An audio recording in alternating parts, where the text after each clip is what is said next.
তোমার চান্স হবে। আমি বলছি তোমার চান্স হবে, তোমার সব জানা লাগবে না, অল্প জানো কিন্তু সঠিক জানো, এবং কিভাবে প্রশ্ন সলভ করতে হয় এটা শেখো। ঠিক আছে, ভয় পাওয়া যাবে না। You need less than 1 minute to solve this and this one too, right? আর প্রথমটাও তোমার সময় লাগছে এই তিনটা, বলো তুমি এই তিনটা যদি তুমি বুঝে থাকো তাহলে সলভ করতে 3 মিনিট লাগবে না আমার মনে হয়। ঢাকা বিশ্ববিদ্যালয়ের বি ও সি ইউনিটে, অর্থাৎ মানবিক ও ব্যবসায় শিক্ষা ইউনিটে যারা ইংরেজিতে পাশ করে তারাই চান্স পায়, এমন একটা কথা আমরা সবাই জানি, এটা আমরা সচরাচর শুনি, তাই না? আর তুমি ইংলিশে ফেল করছো, তুমি কত ভালো জিকে পারো, কত ভালো বাংলা পারো, কোনো বিষয় না, এটা কোনো ফ্যাক্টই করে না। 100 জনের মধ্যে 90 জন ফেল করতেছে ইংলিশে।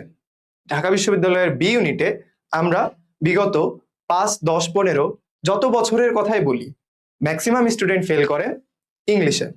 এটা নিয়ে কারো দ্বিমত থাকার কথা না, কারণ এটা হচ্ছে প্রমাণিত। কিন্তু আমি যদি তোমাদেরকে বলি ইংলিশ আসলে এতটা কঠিন না। ঢাকা বিশ্ববিদ্যালয়ের ইংলিশে পাশ করা এতটা কঠিন না যতটা কঠিন আমাদের শুনতে মনে হয়, যে এত স্টুডেন্ট এত পরিশ্রম করতেছে, স্টিল ঢাকা বিশ্ববিদ্যালয়ের ইংলিশে পাশ করতে পারতেছে না। তারা কি মেধাবী না? তারা কি পরিশ্রম করতেছে না? তারপরেও পারতেছে না, না জানি কত আহামরি কঠিন। কিন্তু ভাই বিশ্বাস করো, আমি বলতেছি ঢাকা বিশ্ববিদ্যালয়ের ইংলিশ এত কঠিন না যত কঠিন আমাদের কাছে লাগে। সেটাই আমি আজকে প্রমাণ করব ঢাকা বিশ্ববিদ্যালয়ের প্রশ্ন সলভ করার মাধ্যমে, অর্থাৎ ঢাকা বিশ্ববিদ্যালয়ের 2024-25 সেশনের ইংলিশ প্রশ্ন সলভ করার মাধ্যমে আমি তোমাদের সামনে এটা প্রমাণ করব যে ঢাকা বিশ্ববিদ্যালয়ের ইংলিশ এত কঠিন আসে না যতটা আমাদের কাছে মনে হয়, রাইট? ঢাকা বিশ্ববিদ্যালয়ের বি ইউনিটের 2024-25 সেশনের 15টা ইংলিশ এমসিকিউ আমরা সলভ করব। Without any further talking, let's start our class. Okay, so previous years question.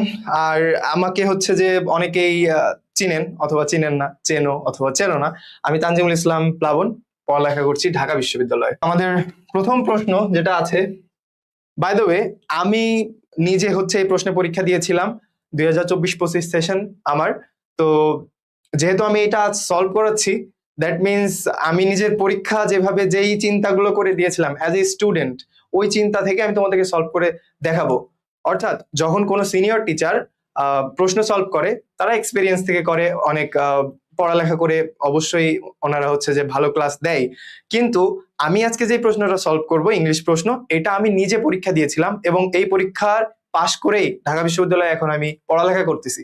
তো আমি ওই সিচুয়েশন গুলো থেকে সলভ করার চেষ্টা করব। পরীক্ষার হলে একদম রুমের মধ্যে বসে আমি কোন কোন জিনিসগুলা মাথায় আসছিল, কিভাবে সলভ করছিলাম, এইগুলো আমি হচ্ছে যে তোমাদেরকে ওই সময় বলতে থাকবো। দ্যাট মিনস তোমরা ভালোভাবে ফিল করতে পারবা অ্যাজ ইউ আর স্টুডেন্ট নাও, তাই না? যে প্রশ্ন আসলে আসলে মাথায় কি আসে, তখন মাথাটা কিভাবে ঠান্ডা রাখা লাগে, কি চিন্তা করতে হয়, সঠিক উত্তর কিভাবে বের করে নিয়ে আসতে হয়। ঠিক আছে, তো আশা করি একটা ভালো ক্লাস হবে ইনশাল্লাহ। তো প্রথম প্রশ্নে বলতেছে many people fake news on social media which, তারপরে একটা গ্যাপ আছে, এটা আমাদের গ্যাপ নাম্বার 1 এ, এটা হচ্ছে যে বি। তো দুইটা গ্যাপ যেহেতু আছে, আমাদের একটার সাথে আরেকটার রিলেটিভিটি থাকবে। তো which dash by checking carefully the source of information, অর্থাৎ এখানে একটা সেন্টেন্স রয়েছে, এই সেন্টেন্সের মধ্যে দুইটা গ্যাপ রয়েছে। এই যে এখানে পিপল এর পরে রয়েছে আর এখানে রয়েছে হুইচ এর পরে। এবং দেখো আমাদের 4টা অপশন আছে, আমরা 4টা অপশন যদি দেখি, স্প্রেড, আইডেন্টিফাই, আর spreading, identified, spread, can be identified, আর স্প্রেড, ইজ বিং। অর্থাৎ দেখো তোমরা এখানে সবগুলো কাইন্ড অফ সিমিলার, এখানে অন্য কোনো ওয়ার্ড কিন্তু নাই। আমরা এতদিন ইন্টারমিডিয়েট পর্যন্ত যখন এমসিকিউ সলভ করছি তখন হয় কি, অবশ্যই কনফিউজিং হয় এমসিকিউ গুলা, রাইট? বাট ওয়ার্ড গুলো আলাদা থাকে। কিন্তু এখানে দেখো প্রত্যেকটাই সিমিলার ওয়ার্ড, স্প্রেড থেকেই সবগুলো আসতেছে। তার মানে এটা তোমাকে আরো বেশি ডিফিকাল্ট করে দিয়েছে যে স্প্রেড তো হবে, এটা আমি জানি, বাট স্প্রেডের কোন ফর্মটা হবে, রাইট? তো দেখি আমরা কি আছে, many people dash fake news on social media. আমরা যদি এটাকে একটা সেন্টেন্স ধরি এবং পরে আরেকটা আছে, সেটা হচ্ছে which dash by checking carefully the source of information. আচ্ছা, তো প্রথম সেন্টেন্সটা আমি যদি এই পর্যন্ত ধরি, এই যে এই পর্যন্ত আমাদের একটা সেন্টেন্স আছে, দেখো তো এখানে কোনো ভার্ব আছে নাকি? তোমাদের একটা জিনিস সবসময় মনে রাখা লাগবে, আমরা যখন ইউনিভার্সিটির প্রশ্ন সলভ করব, the most important thing is finding out verb. তুমি ভার্ব এবং সাবজেক্ট যদি বের করতে পারো তাহলে তোমার জন্য ওইখানে 50%, আমি বলবো 70% সহজ হয়ে যাবে। তো প্রথম সেন্টেন্সটা আমাদের যে আছে, এই সেন্টেন্সটার মধ্যে কোনো ভার্ব আছে? মেনি পিপল, এটা হচ্ছে যে আমাদের সাবজেক্ট, তাই না? এটা তো আমাদের সাবজেক্ট। তারপরে হচ্ছে যে fake news, fake adjective, news হচ্ছে যে নাউন। আচ্ছা, এইখানে মনে হচ্ছে, দেখে তো মনে হচ্ছে যে কোনো ভার্ব নাই, তোমাদের কোনো ডাউট আছে? Social media, on social media, অর্থাৎ সোশ্যাল মিডিয়াও এখানে একটা জায়গা বোঝাচ্ছে যে কোথায় এই ফেক নিউজ গুলো পাওয়া যায়, ঠিক আছে? তো এখানে কোনো ভার্ব নাই, তো অবভিয়াসলি আমাদের একটা ফাইনাইট ভার্ব লাগবে এই প্রথম গ্যাপটার জন্য, ঠিক আছে? তো দেখি আমাদের প্রথম অপশনগুলোতে কি আছে। প্রত্যেকটাই ভার্ব আছে। এই যে আরো কমপ্লিকেটেড হয়ে গেল। এখন আমাকে দেখতে হবে সাবজেক্ট কি আছে এবং এটা কোন টেন্সে আছে, ঠিক আছে? আমরা ভার্ব খুঁজতেছি, প্রত্যেকটাই ভার্ব আছে, দেখো এই যে প্রত্যেকটাই ভার্ব আছে, এই প্রত্যেকটাই প্রথমগুলো ভার্ব, ভার্বের বিভিন্ন ফর্ম আর কি। স্প্রেড রয়েছে, এটা হচ্ছে যে আমাদের V1। তারপরে রয়েছে আর স্প্রেডিং, এটা আমাদের প্রেজেন্ট পার্টিসিপল বা কন্টিনিউয়াস যেটাই বলো। তারপরে রয়েছে স্প্রেড, এটাও আমাদের প্রেজেন্ট ইনডিফিনিট টেন্সে রয়েছে। তারপরে আর স্প্রেড, অর্থাৎ প্রত্যেকটা যেহেতু ভার্ব, এখন আমাকে টেন্সটা ফাইন্ড আউট করতে হবে যে এখানে কোন টেন্স বসবে। আচ্ছা, আমরা কি এটা জানি যে যেটা হচ্ছে আমাদের জেনারেল স্টেটমেন্ট, এমন জেনারেল স্টেটমেন্ট টাইপের সেন্টেন্স আমরা কোন টেন্স ইউজ করি? হ্যাঁ, আমরা তো জানি প্রেজেন্ট ইনডিফিনিট টেন্স। এখন many people fake news on social media, আর এখানে স্প্রেড মানে আমরা তো জানি ছড়াই। তো সোশ্যাল মিডিয়াতে ফেক নিউজ যে ছড়ানো হয়, এটা একটা জেনারেল স্টেটমেন্ট না? অনেকে ছড়ায়, মানে অহরহ আমরা দেখতেছি ফেক নিউজ। তো এটা যেহেতু একটা জেনারেল স্টেটমেন্ট, জেনারেল স্টেটমেন্টের ক্ষেত্রে আমরা সবসময় কি দিই? প্রেজেন্ট, কি দিই বলতো? Present indefinite. তো প্রেজেন্ট ইনডিফিনিট টেন্স যদি আমাদের এখানে হয়, তাহলে এই আর স্প্রেডিং হবে না, কারণ এটা কন্টিনিউয়াসে আছে। তারপরে শুধু স্প্রেড হইতে পারে, আর স্প্রেড এটাও হবে না, ঠিক আছে? প্রেজেন্ট ইনডিফিনিট টেন্সে তো আমাদের অক্সিলারি আসে না। তার মানে এই দুইটা অপশন তুমি না, পরেরটা না দেখেও কেটে দিতে পারো। কেন? কারণ প্রথমটাই তো মিলে নাই। এখন তোমার কাছে আছে এইটা এবং এইটা, অর্থাৎ এ এবং সি। এখানে স্প্রেড রয়েছে, এখানে স্প্রেড রয়েছে। তো আমাদের দুইটা অপশন বাদ, মানে আমাদের 50% কাজ শেষ। এখন দুইটা যে বাকি আছে, এই দুইটার মধ্য থেকে আমাদের পিক করতে হবে। এরপরে আমরা হেল্প নেব হচ্ছে সেকেন্ড সেন্টেন্সের। বিফোর দ্যাট তোমরা আরেকবার রিপ্লে করতে পারো এই আমার ক্লাসটা, আরেকটু 10 সেকেন্ড ব্যাক করে দেখতে পারো যে কেন আমি এই জায়গাতে প্রেজেন্ট ইনডিফিনিট টেন্স নিলাম। আমি কিন্তু বলেছি যে জেনারেল স্টেটমেন্ট যেটা হচ্ছে যে স্বাভাবিকভাবে হয়ে থাকে, এমন সেন্টেন্সে আমরা প্রেজেন্ট ইনডিফিনিট টেন্স ব্যবহার করে থাকি। যেমন এই যে people, many people spread fake news on social media, এই সেন্টেন্সটা অর্থ কি? যে বিভিন্ন মানুষ সোশ্যাল মিডিয়াতে ফেক নিউজ ছড়াচ্ছে, তাই না? তো এইটা আমাদের ক্লিয়ার, প্রথম সেন্টেন্স আমাদের ক্লিয়ার। এবং প্রথম সেন্টেন্স ক্লিয়ার করার সময় আমরা অলরেডি বুঝছি যে এখানে প্রথম অপশনটা ভুল আছে দুইটা, এই জন্য দুইটা বাদ।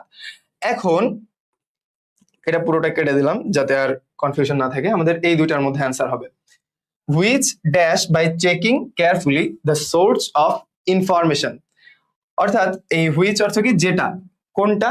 এই যে ফেক নিউজ যে ছড়ানো হচ্ছে পুরো বিষয়টাকে বলছে, এই যে পুরো বিষয়টাকে বলছে। এটা তো একটা জেনারেল স্টেটমেন্ট, রাইট? যে সোশ্যাল মিডিয়াতে ফেক নিউজ ছড়ানো হয়, এটা একটা জেনারেল স্টেটমেন্ট না? এই স্টেটমেন্ট অর্থাৎ এটাকে রিপ্লেস করছে কি? হুইচ দিয়ে। এখানে হচ্ছে যে by checking carefully the source of information, অর্থাৎ এই যে ইনফরমেশন, যে ইনফরমেশনটা আমাদের ফেক ভাবে ছড়ানো হচ্ছে, এটা কিভাবে আমাদের কি করা যায়? আইডেন্টিফাইড, মানে চিহ্নিত করা যায়, তাই না? অর্থাৎ একটা নিউজ যেটা তোমার মনে হচ্ছে যে এটা সঠিক নাকি ভুল, ঠিক আছে, এই জিনিসটা কিভাবে চিহ্নিত করা যায় বা আইডেন্টিফাই করা যায়? ওই নিউজটা কোথা থেকে আসছে, এটা হচ্ছে যমুনা টিভি থেকে আসছে নাকি আনোয়ার টিভি থেকে আসছে, সোর্স অফ ইনফরমেশন, রাইট? তো এখানে হচ্ছে যে হুইচ ড্যাশ বাই চেকিং, মানে এখানে আমাদের বুঝতে পারছি আইডেন্টিফাই হবে। আইডেন্টিফাই ভার্বটা আসবে, which identify by checking carefully the source of information. এখন দেখো যে আমাদের কিন্তু এখানে রয়েছে আইডেন্টিফাই আর এখানে রয়েছে ক্যান বি আইডেন্টিফাইড, তো আমাদের কোনটা হবে? এই যে ফেক নিউজটা বা নিউজটা ফেক নাকি সঠিক, এটা আইডেন্টিফাই নিউজ কি নিজে নিজে হইতে পারে? পারে না, তো মানুষে করে। তো এটা আমাদের অ্যাক্টিভ ফর্মে না হয়ে কি হবে? প্যাসিভ ফর্মে হবে, ক্যান বি আইডেন্টিফাইড, ঠিক আছে? সামনে একটা আসবে কি? ক্যান বি আইডেন্টিফাইড, ঠিক আছে? তাহলে কি আমরা বুঝতে পারছি which can be identified by checking carefully the source of information. অর্থাৎ যখন একটা নিউজ আমাদের সামনে আসতেছে, এটা ফেক নাকি সঠিক এটা আমরা বুঝতে পারবো ওই ইনফরমেশনটা কোন সোর্স থেকে আসতেছে, এটা যখন আমরা শিওর হব। ঠিক আছে, যদি দেখা যায় আচ্ছা আনোয়ার টিভি এবং যমুনা টিভির বিষয়টা বেশ ইন্টারেস্টিং, দুইটার সেম একদম দেখতে। The first thing we do, যে একটা নিউজ আমরা দেখতেছি, নিউজটা দেখার পর আমাদের চোখ প্রথমে যাই লোগোটার দিকে, তো চাই দুইটাই তো লাল লোগো, পাশে হচ্ছে যে লেখা থাকে আনোয়ার টিভি অথবা যমুনা টিভি, এটা আমরা আগে দেখি, অস্বীকার করতে পারবো না, এটা আমরা দেখি। তো ইট ওয়ার্কস লাইক দ্যাট, যে আমরা ফেক নিউজ সোশ্যাল মিডিয়াতে যেহেতু ছড়ানো হয়, অবশ্যই কোনো একটা নিউজ বিশ্বাস করার আগে বা আইডেন্টিফাই করবো কিভাবে, এই সোর্স অফ ইনফরমেশনটা দেখে। তো এই যে প্রশ্ন, এটা কি তোমার কাছে কঠিন মনে হয়েছে? কঠিন মনে হওয়ার কথা না, কারণ দেখো দুইটা সেন্টেন্স রয়েছে এখানে কমা দ্বারা যুক্ত, একটা সেন্টেন্স একদম জেনারেল স্টেটমেন্ট বোঝাচ্ছে, যার কারণে আমরা এখানে প্রেজেন্ট টেন্স ইউজ করছি, প্রেজেন্ট ইনডিফিনিট। এই যে এখানে আমরা প্রেজেন্ট ইনডিফিনিট ইউজ করছি। স্প্রেড, মেনি পিপল যেহেতু প্লুরাল, এই জন্য স্প্রেডের সাথে এস টেস কিছুই যোগ হয় নাই, এটা আমাদের সিম্পল ভাবে আছে। এরপরে সেকেন্ড সেন্টেন্সটাতে আইডেন্টিফাই তো ছিল, প্রত্যেকটাতে আইডেন্টিফাই ছিল, অলরেডি তো আমরা দুইটা বাদ দিয়ে ফেলছিলাম। আইডেন্টিফাই যেহেতু রয়েছে, একটা হচ্ছে আইডেন্টিফাই, একটা হচ্ছে ক্যান বি আইডেন্টিফাইড। তো ফেক নিউজ কিনা এই যাচাইটা তথ্য তো নিজে করতে পারে না, আমরা করি। তো এটা যেহেতু অ্যাক্টিভ ফর্মে হবে না, প্যাসিভ ফর্মে হবে, যার কারণে ক্যান বি আইডেন্টিফাইড, মানে আইডেন্টিফাই করা যায়। ঠিক আছে, তো এখন বলো, ঢাকা বিশ্ববিদ্যালয়ের 24-25 সেশনের ইংলিশ প্রশ্ন আমরা একটা অলরেডি সলভ করে ফেলেছি। যারা তোমরা এখন ভিডিওটা দেখতেছো, তোমরা বলো তো এই জিনিসটা খুব কঠিন মনে হয়? কিন্তু ভাই বিশ্বাস করো, এই রকম এমসিকিউ আমরা সঠিক দাগাইতে পারি না জন্য আমরা ফেল করি। তার থেকে মজার বিষয় হলো, দেখো আচ্ছা বলো তো কয়টা আমাদের এমসিকিউ আসে, কয়টা? 15টা। 15টায় 15 মার্ক। এখানে এই যে এমসিকিউ 15 মার্ক ইংলিশ, এখানে কত মার্কে পাস? পাস মার্ক কত? 5-এ 15-এর ভিতরে তোমাকে 5 পাইতে হবে। এবং এই 90% মানুষ, 90% স্টুডেন্ট যারা বি ইউনিটে পরীক্ষা দিচ্ছে, তারা এই 5 পাচ্ছে না, এই 15টা এমসিকিউর মধ্যে 5টা সঠিক করতে পারছে না। Can you imagine? তাও আবার এত সহজ। আমি তোমাদেরকে তো দেখাইলাম। 2 নম্বরটা দেখি আমরা কি আছে। প্রথমটা যদি ক্লিয়ার না হও আবার দেখো, জাস্ট রিল্যাক্স অ্যান্ড বোঝার চেষ্টা করো। ভাই তোমার দুনিয়ার সব জানা লাগবে না, দুনিয়ার সব তথ্য তোমার জানা লাগবে না। ঢাকা বিশ্ববিদ্যালয়ের প্রশ্ন কেমন হয়, কোন প্যাটার্নে হয়, কোন টপিক থেকে রিপিটেডলি আসতেছে, এবং ওইগুলো তুমি সলভ করতে পারো কিনা, এইটুকু তুমি যদি বুঝতে পারো, এইটুকু নিয়ে যদি তুমি কনফিডেন্ট হও, তোমার চান্স হবে। আমি বলছি তোমার চান্স হবে, তোমার সব জানা লাগবে না, অল্প জানো কিন্তু সঠিক জানো, এবং কিভাবে প্রশ্ন সলভ করতে হয় এটা শেখো। ঠিক আছে, ভয় পাওয়া যাবে না।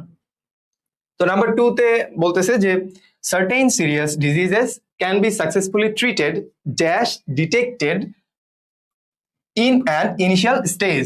অর্থাৎ সার্টেইন সিরিয়াস ডিজিজেস মানে কিছু নির্দিষ্ট, সিরিয়াস মানে খুব গুরুতর, ডিজিজেস মানে রোগ, ক্যান বি সাকসেসফুলি ট্রিটেড একদম সফলভাবে নিরাময় করা যায়, ডিটেক্টেড চিহ্নিত করা, এই ডিটেক্টেড মানে কি চিহ্নিত করা, in an initial stage. Initial stage মানে কি শুরুর দিকে, মানে প্রথম অবস্থায় যদি চিহ্নিত করা যায়, তাহলে অনেক serious diseases can be successfully treated, মানে ভালোভাবে একদম নিরাময়, একদম সফলভাবে নিরাময় করা সম্ভব যদি প্রথম স্টেজে আমরা সেটা ডিটেক্ট করতে পারি। আমি কিন্তু বারবার বাংলা একটা কথা বলছি, যদি। দেখো তো এখানে কোথাও আছে যদি? ইফ কোথাও আছে? নাই।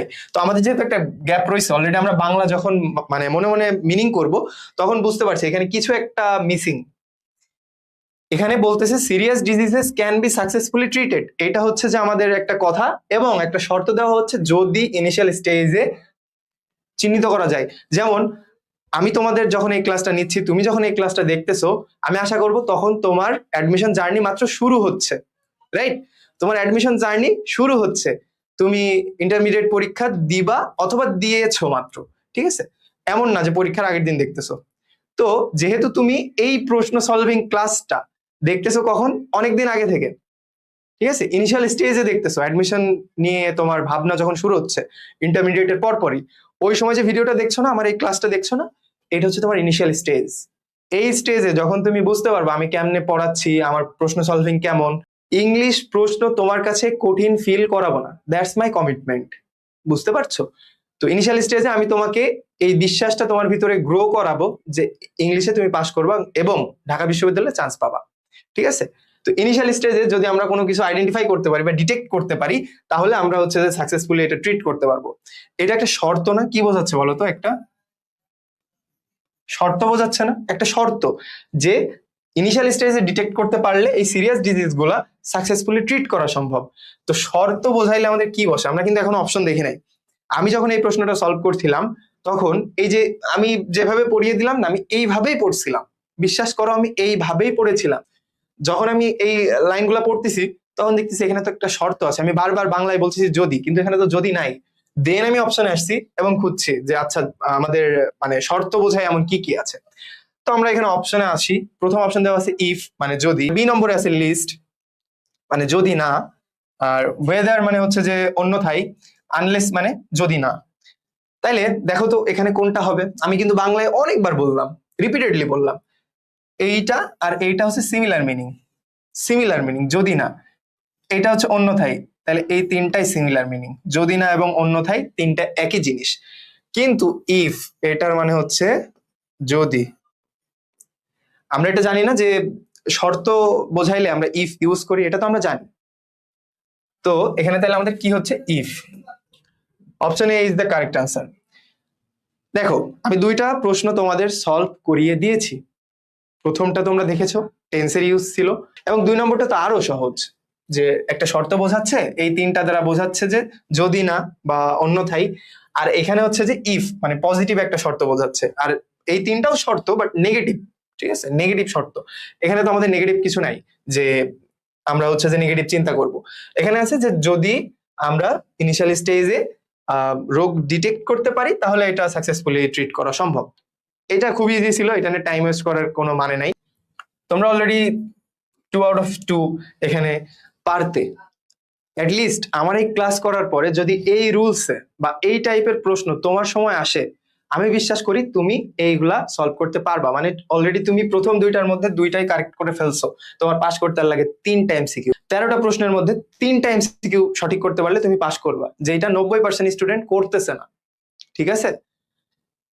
আর আমার এই ক্লাস করার পরে, আজকের এই ক্লাস করার পরে 15টা এমসিকিউ সলভ করার পরে তোমার মধ্যে এই বিশ্বাস আসবেই যে তুমি 15তে 5 পাবা, ঠিক আছে? শেষ পর্যন্ত দেখো। নাম্বার 3 তে কি আছে? I dash to call the customer service of my bank all the morning but I cannot get through।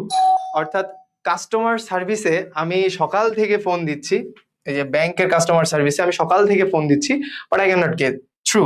আমি পৌঁছাইতে পারছি না বা ওদের রিচ করতে পারতেছি না। গেট থ্রু মানে কি? ওদের মানে রেসপন্স পাচ্ছি না এখনো, তাই না? যোগাযোগ করা যাচ্ছে না ওদের সাথে। তো কাস্টমার সার্ভিসে অনেক সময় এমন হয় যে আমরা ট্রাই করেও সার্ভিসটা পাই না বা ওদের সাথে যোগাযোগ করতে পারি না।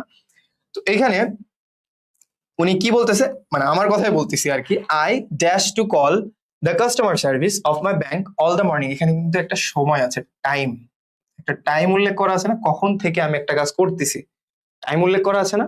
তার মানে আমরা যদি সহজে এখানে বোঝার চেষ্টা করি, আমি স্বাভাবিকভাবে বলতেছি যে আমি সকাল থেকে একটা কাজ করতেছি কিন্তু এটা করতে পারছি না।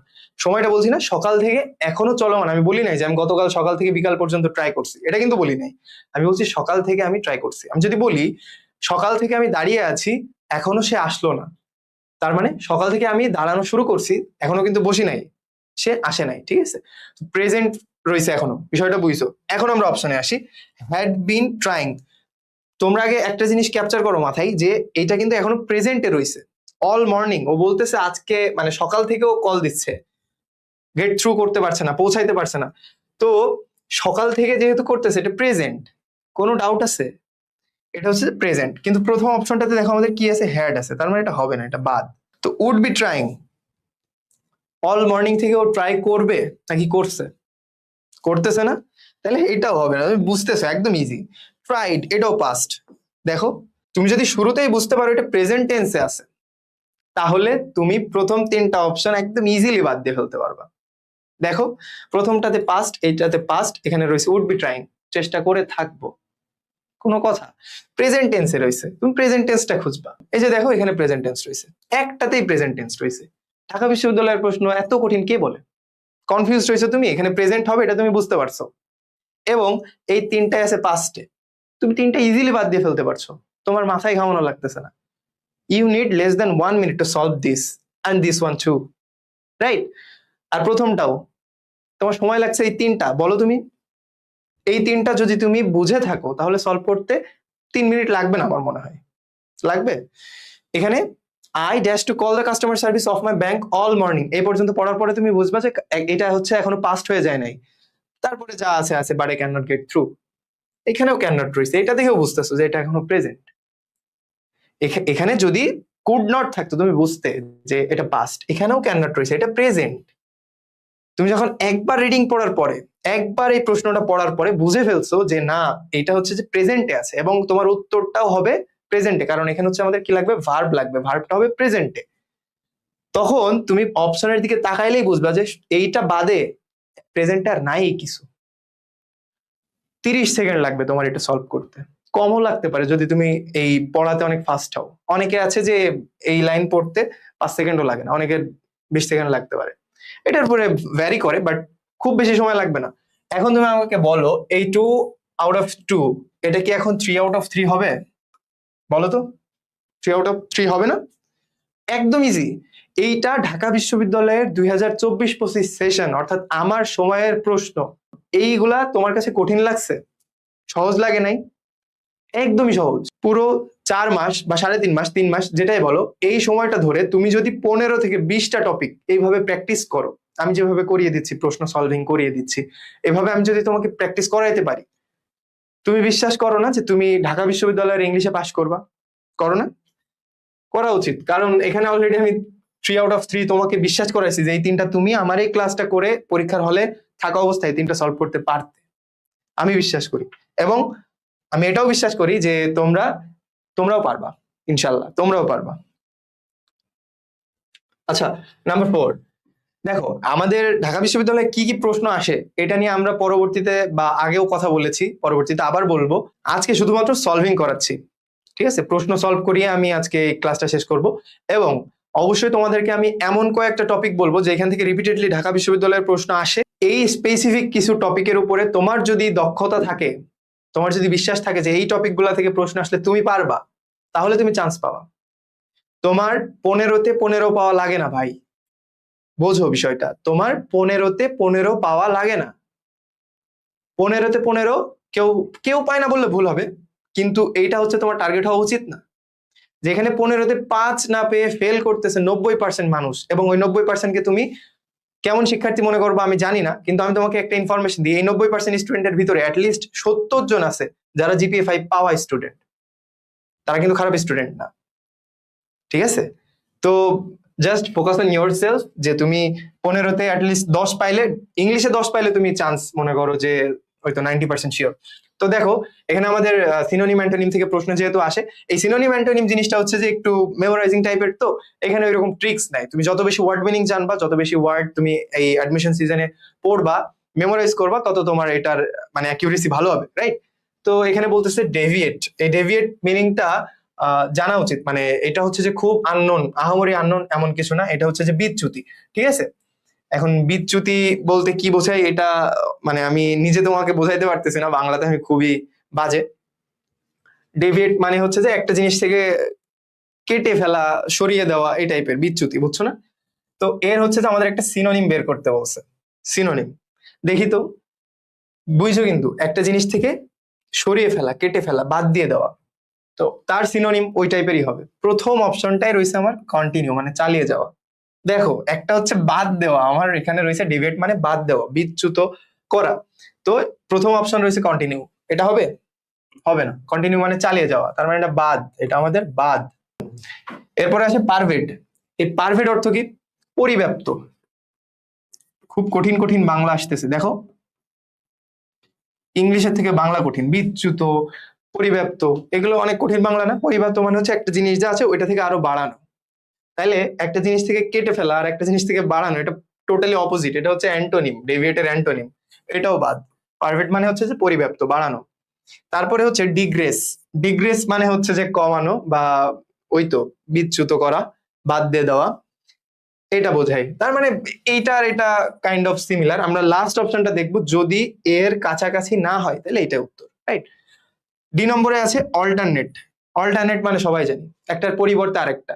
তো একটা জিনিস থেকে বাদ দিয়ে দেওয়া, কেটে ফেলা, সরিয়ে ফেলা, এইটা আর একটা জিনিসের পরিবর্তে আরেকটা, দুইটা কি সিমিলার হইলো?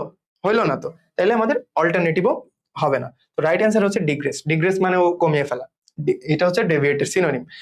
আর আরেকটা ইন্টারেস্টিং বিষয় হলো, তুমি এতদিন যা করতো যে সঠিক উত্তরটা খুঁজে বের করছো, অ্যাডমিশনে ঠিক উল্টোটা করবা, ভুল উত্তরটা খুঁজে বের করে বাদ দিবা। কোনটা সঠিক উত্তর এটা তুমি খুঁজতে গেলে তোমার টাইমের সাথে পারবা না। তুমি আগে দেখো ভুল উত্তর কোনটা, ঠিক আছে? যখন কোনো প্রশ্ন ব্যাংক সলভ করবা, অথবা এই 3.5 মাস যখন তুমি অ্যাডমিশন প্রস্তুতি নিচ্ছ, পরীক্ষা দেওয়ার প্রস্তুতি নিচ্ছ, এই সময়ে যতক্ষণ প্র্যাকটিস করবা, চেষ্টা করবা সঠিক উত্তর না খোঁজার, ভুল উত্তরগুলো খুঁজে বাদ দেওয়ার। তুমি যদি দুইটা অপশন ইজিলি বাদ দিতে পারো, তার মানে তুমি 50% ওই জায়গায় এগিয়ে গিয়েছো। এখন তুমি এই দুইটার মধ্যে যে কোনো একটা দেখাইলে 50% চান্স আছে কারেক্ট হওয়ার। আমরা পরীক্ষার বিভিন্ন ট্যাকটিক্স নিয়ে পরবর্তীতে আলোচনা করব, বাট আমি তোমাদের রিমাইন্ডার দিয়ে রাখলাম যে সঠিক উত্তর খুঁজে বের না করে তুমি ভুল উত্তরগুলো বাদ দাও আগে, তাইলে তোমার জন্য কাজ সহজ হয়ে যাবে এবং অ্যাকুরেসি বেড়ে যাবে। নাম্বার 5 হচ্ছে many people are increasingly interested in sustainable living which has sparked a, তারপর একটা গ্যাপ আছে, ইন ইকো ফ্রেন্ডলি প্রোডাক্টস। অর্থাৎ মেনি পিপল, এখানে আমাদের সাবজেক্ট মেনি পিপল কি করছে, আর ইনক্রিজিংলি ইন্টারেস্টেড। ইনক্রিজিং মানে কি? বৃদ্ধি। একদম ইনক্রিজিংলি ইন্টারেস্টেড হচ্ছে কিসে? এই যে ইন সাস্টেইনেবল লিভিং। সাস্টেইনেবল মানে কি? যেগুলো হচ্ছে যে নবায়নযোগ্য, ঠিক আছে? নবায়নযোগ্য লিভিং এ কি হচ্ছে যে ইন্টারেস্টেড হচ্ছে। হুইচ হ্যাজ মানে এই যে মেনি পিপল সাস্টেইনেবল লিভিং এর উপরে ইন্টারেস্টেড হচ্ছে, এই বিষয়টাকে এই হুইচ প্রোনাউন দিয়ে রিপ্লেস করা হচ্ছে। হুইচ হ্যাজ, এই বিষয়টা has sparked a dash in eco friendly products. Eco friendly products কি? যেটা হচ্ছে যে একদম প্রকৃতি থেকে আসে, প্রাকৃতিক যে প্রোডাক্ট গুলো আছে, ঠিক আছে? যেহেতু মানুষ সাস্টেইনেবল লিভিং এর উপরে ইন্টারেস্টেড হচ্ছে, সেই জন্য ইকো ফ্রেন্ডলি প্রোডাক্টস এর চাহিদা কি হচ্ছে? বাড়তেছে। Sparked a dash in eco friendly products, অর্থাৎ স্পার্ক মানে ব্যাপক, ব্যাপক একটা কি হচ্ছে? বৃদ্ধি হচ্ছে ইকো ফ্রেন্ডলি প্রোডাক্টস এর। কেন বৃদ্ধি হচ্ছে? সাস্টেইনেবল মানে হচ্ছে কি? নবায়নযোগ্য। তো সাস্টেইনেবল এর সাথে ইকো ফ্রেন্ডলির একটা বিরাট সম্পর্ক আছে। যেহেতু সাস্টেইনেবল লিভিং এর উপরে মানুষের ইন্টারেস্ট আসতেছে, সেহেতু ইকো ফ্রেন্ডলি প্রোডাক্টস এর চাহিদা ব্যাপকভাবে বাড়তেছে। স্পার্ক মানে হচ্ছে ব্যাপকভাবে। এখন আমাদের এখানে একটা এমন ওয়ার্ড লাগবে যেটা হচ্ছে যে ব্যাপকভাবে বৃদ্ধি পাচ্ছে, বাড়তেছে। এই ইনক্রিজিং এর কোনো একটা সিনোনিম হইলে হচ্ছে, রাইট? তো দেখি আমরা কি আছে। প্রথম অপশনে আছে ডিক্লাইন। ডিক্লাইন মানে কেটে ফেলা, কেটে দেওয়া, বাদ দেওয়া। তো এটা কি তোমার ইনক্রিজিং এর কোনোভাবে সিনোনিম মনে হচ্ছে, বা বৃদ্ধি পাওয়া কোনোভাবে বোঝাচ্ছে? বোঝাচ্ছে না। ডিক্লাইন মানে এর অ্যান্টোনিম, একদম বিপরীত। ক্যাটাস্ট্রোফ মানে হচ্ছে যে কি? আশঙ্কা। এটা হচ্ছে যে একটা নেগেটিভ ওয়ার্ড, রাইট? কোন একটা খারাপের আশঙ্কা, এটাকে বলে ক্যাটাস্ট্রোফ। তো এটাও হবে না, ঠিক আছে? আমাদের কি দরকার বলো তো? Sparked dash in eco friendly products. যেহেতু সাস্টেইনেবল লিভিং এর উপর ইন্টারেস্ট বাড়তেছে, আমাদের ইকো ফ্রেন্ডলি প্রোডাক্টের চাহিদা ব্যাপকভাবে বৃদ্ধি পাচ্ছে। তো আমাদের বৃদ্ধি ওয়ার্ডটা দরকার। প্রথমে রয়েছে ডিক্লাইন, এটা আমরা ডিক্লাইন করে দিচ্ছি। তারপর আছে ক্যাটাস্ট্রফ, এটা হচ্ছে যে মানে আশঙ্কা, খারাপ জিনিসের আশঙ্কা, এটাও হবে না। তারপর হচ্ছে সার্চ, তারপরে হচ্ছে যে আন্ডারস্ট্যান্ডিং। আন্ডারস্ট্যান্ডিং মানে কি? বোঝা, এবং সার্চ মানে হচ্ছে বৃদ্ধি পাওয়া। সার্চ মানে যারা জানো তারা খুব সহজেই এত বেশি না দেখে অপশন দেখেই বুঝে ফেলতে পারবা। আর এই হচ্ছে আন্ডারস্ট্যান্ডিং মানে হচ্ছে যে তোমরা বোঝো, আন্ডারস্ট্যান্ডিং মানে বোঝা। আচ্ছা, তো আমাদের দরকার কি? বৃদ্ধি ওয়ার্ডটা। এই বৃদ্ধি ওয়ার্ডটাই দরকার, এটা কারেক্ট অ্যান্সার। বাট ধরো তুমি সার্চের বাংলা জানো না, আমি জানতাম না সার্চের বাংলা, তো আমি প্রথমে এই দুইটা খুব ভালোভাবে বাদ দিয়ে ফেলতে পারছিলাম। কেন? ডিক্লাইন আর ক্যাটাস্ট্রফ, এটা হচ্ছে যে দুইটা নেগেটিভ ওয়ার্ড, এখানে আসবে না, দুইটাই বাদ দিয়ে ফেলতে পারছিলাম। এরপরে আমার হাতে ছিল দুইটা অপশন, সার্চ আর আন্ডারস্ট্যান্ডিং। এখানে আমি দুইটাই বসিয়ে দেখলাম কি হচ্ছে যে which has sparked a understanding in eco friendly products, নাকি which has sparked a search in eco friendly products. দেখো, আমাদের যেহেতু সাস্টেইনেবল লিভিং এর সাথে ইকো ফ্রেন্ডলি প্রোডাক্টস এর একটা সম্পর্ক আছে, এবং সাস্টেইনেবল যে লিভিং এর উপরে মানুষের ইন্টারেস্ট বাড়তেছে, অবশ্যই ইকো ফ্রেন্ডলি প্রোডাক্টস এর চাহিদা বৃদ্ধি পাবে। এখানে বোঝাবুঝির কিছু নাই, আন্ডারস্ট্যান্ডিং এখানে যাচ্ছে না। Which has sparked a understanding in eco friendly products, তাইলে আন্ডারস্ট্যান্ডিং এখানে যাচ্ছে না। আর এখানে আরো একটা ইন্টারেস্টিং বিষয় হচ্ছে যে এ আছে, এখানে আন্ডারস্ট্যান্ডিং রয়েছে, ও দিয়ে শুরু। তুমি যদি একটু চালাক হও ইজিলি বুঝতে পারবা, রাইট? যে এখানে আন্ডারস্ট্যান্ডিং রয়েছে, ওখানে এ রয়েছে, এটা হওয়ার কথা। যদি এইটা তখন আমার মাথায় আসে নাই, তখন আমি জাস্ট দুইটা বসিয়ে দেখছি যে which has sparked a dash in eco friendly products, which has sparked a search in eco friendly products. যেহেতু আমি প্রথমে দুটো বাদ দিয়ে ফেলতে পারছিলাম, এই দুটো আমি বাদ দিয়ে ফেলতে পারছিলাম। আমি তোমাদেরকে প্রথমে যেটা বললাম যে তুমি অপশন বাদ দেওয়া শিখলে তোমার অলরেডি 50% এই জায়গায় চান্স ক্রিয়েট হয়ে গেছে। তুমি এই দুটো বাদ মানে কি, উত্তর এখানে আছে তো অথবা এখানে আছে, রাইট? এইটা অথবা এটা, তুমি যদি চোখ বন্ধ করে একটা দাও তাও 50% চান্স আছে সঠিক হওয়ার, ঠিক আছে? তো অপশন বাদ দেওয়া আগে শেখো। সার্চ, এখানে সার্চ বসাইলে খুব ভালোভাবে আমাদের মিনিংটা আসতেছে যে many people are increasingly interested in sustainable living which has sparked a search in eco friendly products, যেটা ইকো ফ্রেন্ডলি প্রোডাক্টসে ব্যাপকভাবে মানে বৃদ্ধি নিয়ে আসছে, ঠিক আছে? তো এই যে 5টা প্রশ্ন আমি সলভ করে এলাম, 5টার মধ্যে 4টা তো অ্যাটলিস্ট পারবা। আমি ধরলাম যে তুমি ওই সিনোনিম অ্যান্টোনিমের ওইটা পারো না, তারপরেও এই যে 5টার মধ্যে 4টা, এটা তো পারার কথা, তাই না? এরপরে দেখি, তুমি topper, that doesn't mean you are smart. তুমি টপার কিন্তু তুমি ঢাকা বিশ্ববিদ্যালয়ের লোগো এখানে নিয়ে ভায়া মোটিভেশন দিচ্ছে, পিছনে হচ্ছে যে কার্জনের ছবি, কার্জনের ভিডিও, সাথে একটা সরি দীপান্বিতা গানের ব্যাকগ্রাউন্ড মিউজিক, তুমি ওইটা দেখে ওকে ভাই, ভাই তো অনেক ভালো, ঢাকা বিশ্ববিদ্যালয়ে পড়ে, খুব ভালো মোটিভেশন দিচ্ছে, করলাম কোর্স এনরোল। তুমি স্মার্ট। 2026 সালে এসে এর যুগে তুমি যদি এইসব ট্র্যাপে পড়ো তাহলে তুমি স্মার্ট না। এত কথা বলার কারণ হচ্ছে ভালো রেজাল্ট করার পরেও চান্স না পাওয়া স্টুডেন্টের সংখ্যা দিন দিন বাড়ছে এবং তাদের লাইফটা মাচ মোর কমপ্লিকেটেড হয়ে যাচ্ছে। যে ভালো স্টুডেন্ট তার প্রতি মানুষের এক্সপেকটেশন থাকে না, সে ঢাকা বিশ্ববিদ্যালয়ে পড়বে, ভালো কিছু করবে, সে যখন করতেছে না, সোশ্যাল এক্সপেকটেশন যখন পূরণ করতে পারতেছে না, তখন সে ডিপ্রেসড হয়ে যাচ্ছে। তো এই সংখ্যাটা দিন দিন এত বেড়ে যাচ্ছে, আমি চিন্তা করলাম যে আসলে কারণটা কি। নাম্বার 1 এবং মোস্ট ইম্পর্টেন্ট কারণ যেটা, সেটা হলো ভুল গাইডলাইন। তুমি কলেজ পর্যন্ত ভালো স্টুডেন্ট ছিলে, তোমার এসএসসি ইন্টারমিডিয়েট রেজাল্ট ভালো, কিন্তু তুমি ঢাকা বিশ্ববিদ্যালয়ে চান্স পাচ্ছ না, তোমার কোনো ভ্যালু সমাজ তোমাকে দিবে না। তুমি নিজেকে ভালো রাখতে চাইলেও সমাজ তোমাকে ভালো থাকতে দিবে না। এর বিভিন্ন যে কারণ আছে, তুমি ভুল গাইডলাইন 1 নম্বরে রাখতে পারো। আচ্ছা ভাই, একটা কথা বলো তো, তুমি যে এই কোচিং এ ভর্তি হচ্ছ, কেন হচ্ছ? ও গত বছর এই জায়গা থেকে 10 জন ভাই ঢাকা বিশ্ববিদ্যালয়ে চান্স পেয়েছিল, তার আগের বছর 5 জন পাইছিল। ভাই তুমি জানো কয়জন ভর্তি হয়েছিল এখানে? জানো ঢাকা বিশ্ববিদ্যালয়ের ভর্তি পরীক্ষার জন্য একটা কোচিং এ কয়জন ভর্তি হয় জানো? তুমি যেই লোগোটা দেখে, যেই পোস্টারটা দেখে আসতেছো যে 15 জন ঢাকা বিশ্ববিদ্যালয় জয়, এইটা দেখে তুমি যে মোটিভেটেড হয়ে একটা কোচিং এ ভর্তি হইলা, তুমি জানো ওই কোচিং এ কতজন স্টুডেন্ট ছিল? 500 জন স্টুডেন্ট ভর্তি হচ্ছে এবং সেইখানে চান্স পাচ্ছে 30 জন। তুমি ওই 30 জনকে দেখে মোটিভেটেড হয়ে আসছো, তুমি এখানে ভর্তি হচ্ছ, বাট ওইখানে যে আরো 470 জন আছে, তুমি কি দেখছো তাদের? ওই 470 জনের খোঁজ কে নিয়েছে? কোচিং সেন্টার কি বলছে এই 470 জনের কি হয়েছে? এই 470 জন কি করছে? খোঁজ আছে কোনো? তুমি ওই 30 জনকেই দেখতেছো, ওই 20 জনকেই দেখতেছো যারা ঢাকা বিশ্ববিদ্যালয়ে চান্স পেয়েছে। 500 জনের মধ্যে 30 জন ঢাকা বিশ্ববিদ্যালয়ে চান্স পেয়েছে, তুমি এইটা দেখতেছো। যেই 470 জন চান্স পায় নাই, ওইটা নিয়ে কোচিং সেন্টারের মাথা ব্যথা নাই। ইভেন তুমি একবার ভাবলে না যে আমি এখানে ভর্তি হচ্ছি, আমি তো ওই 470 জনের মধ্যে হয়ে যাইতে পারি? যদিও সবসময় পজিটিভ থিঙ্কিং রাখা ভালো, স্টিল বাস্তবতা তো মানতে হবে। যেই 30 জন চান্স পাচ্ছে, বিশ্বাস করো ওই 30 জন নিজের যোগ্যতায় চান্স পাচ্ছে, এবং তুমি যদি চান্স পাও, তুমি তোমার যোগ্যতায় চান্স পাবা। অ্যাজ এ টিচার আমি সর্বোচ্চ তোমাকে একটা পথ দেখাইতে পারি, আরেকটা টিচারও তোমাকে পথ দেখাইতে পারে, কেউ তোমাকে চান্স পাইয়া দিবে না।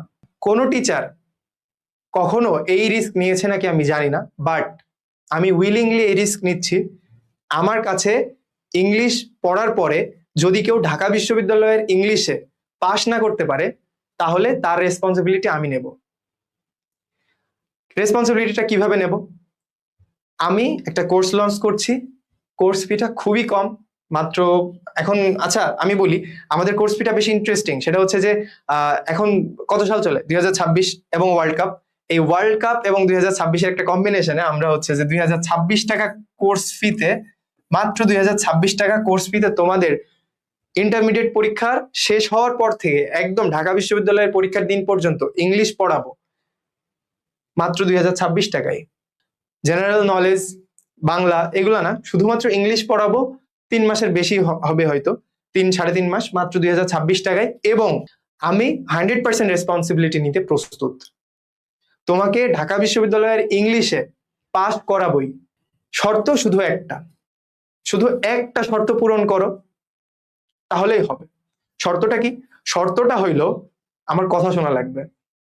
এখন আমার কথা শোনার মধ্যে আরো অনেক কিছু ইনক্লুডেড হইতে পারে। এখন তো শর্তের সংখ্যা বেড়ে যাচ্ছে না? আরো প্রিসাইজলি যদি বলি, আমার হোমওয়ার্ক গুলো করা লাগবে।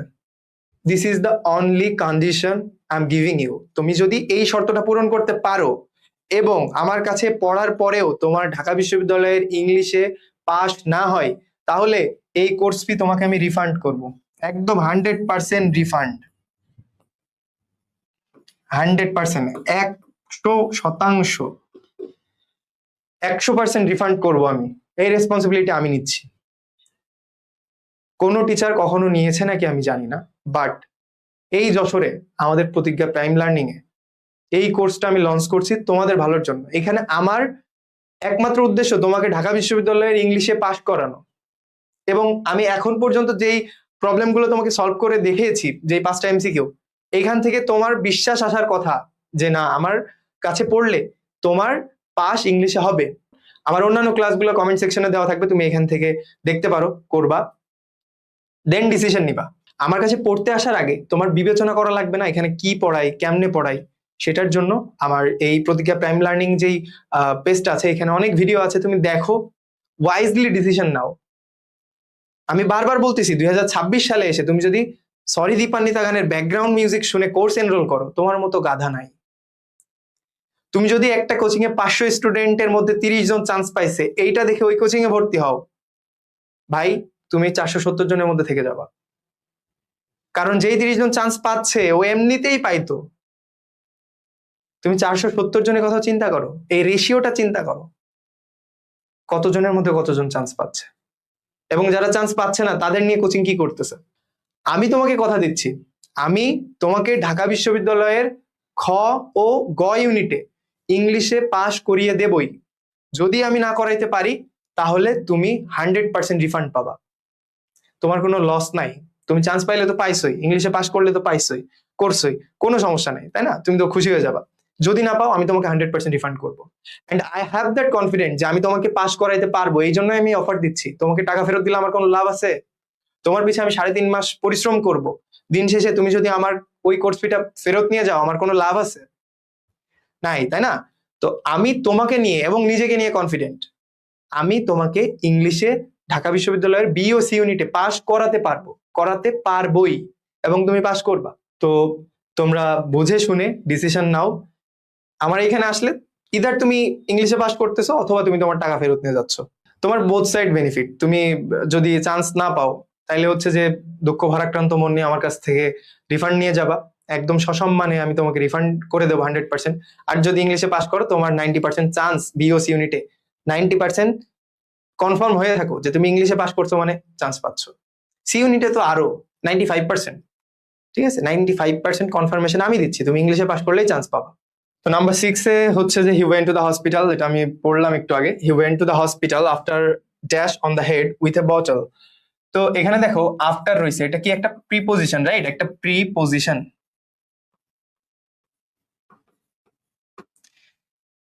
প্রিপোজিশন যেহেতু রয়েছে, আমরা এটা জানি না যে প্রিপোজিশনের পরে ভার্বের সাথে আইএনজি যোগ হয়, কিছু ব্যতিক্রম আছে যেমন এটা। তাছাড়া প্রিপোজিশনের পরে কি হয়? ভার্বের আইএনজি হয়, এটা তো আমরা জানি। তো এখানে যেহেতু আফটার রয়েছে, এটা দেখে আমরা সহজেই বুঝতে পারছি যে এরপরে যে ভার্বটা আসবে তার সাথে একটা আইএনজি হবে, প্রথম কথা। তাইলে হি went to the hospital after dash on the head with a bottle. মাথায় একটা বোতলের আঘাত পাওয়ার জন্য, আঘাত পাইছে জন্য তাকে হচ্ছে যে মানে হসপিটাল এসে গেছে, তাই না? হি ওয়েন্ট টু দ্য হসপিটাল, হসপিটালে গিয়েছিল। After dash on the head with a bottle, একটা বোতলের আঘাত মাথায় পাওয়ার জন্য সে হচ্ছে যে পেয়েছিল জন্য হসপিটালে গিয়েছিল। তো আমরা অলরেডি একটা ক্লু আমাদের কাছে আছে যে আফটার রয়েছে এরপরে ভার্বের আইএনজি হবে। প্রথমটা দেখো, রিসিভ রয়েছে। আফটার রিসিভ হয় নাকি আফটার রিসিভিং? প্রথমটা বাদ দিতে পারছি আমরা, তাই না? কারণ আফটারের পরে ভার্বের সাথে আইএনজি হবে, যেহেতু নাই বাদ। এরপরে হচ্ছে হিটিং, এটা হইতে পারে, আমরা পেন্ডিং রাখলাম। এরপরে হচ্ছে হিট, এটা বাদ। দুইটা তুমি বাদ দিতে পারছো, এগেইন দুইটা বাদ দিতে পারছো মানে 50% ইউ হ্যাভ কভার্ড।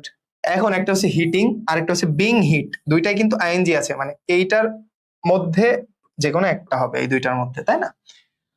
এখন আমরা দুইটাই বসিয়ে দেখবো কি হয়। He went to the hospital after hitting on the head with a bottle. কেউ কি নিজের মাথায় নিজে বোতল দিয়ে মারে? মানে এখানে যদি আমরা হিটিং দিই তাহলে মিনিংটা কি দাঁড়ায় দেখো তো, যে he went to the hospital, হসপিটালে গিয়েছিল after hitting on the head with a bottle, নিজের মাথায় নিজে বোতল দিয়ে মারার পরে সে হসপিটালে গিয়েছিল। এমন পাগল তো নাই, নিজে মারে নাই, হয়তো কেউ মারছে, ফ্রেন্ড মারছে। তাইলে এটাকে আমরা প্যাসিভে বলবো। কিসে? প্যাসিভে। এখানে দেখো মারা হয়েছিল, being hit, he went to the hospital after being hit on the head with a bottle, অর্থাৎ তার মাথায় বোতল কেউ মারছে তারপরে সে হসপিটালে গিয়েছে। এই জন্য প্যাসিভ ফর্ম যেহেতু হবে সেই জন্য হিটিং না হয়ে আমাদের এই যে বিং হিট এটাই সঠিক উত্তর।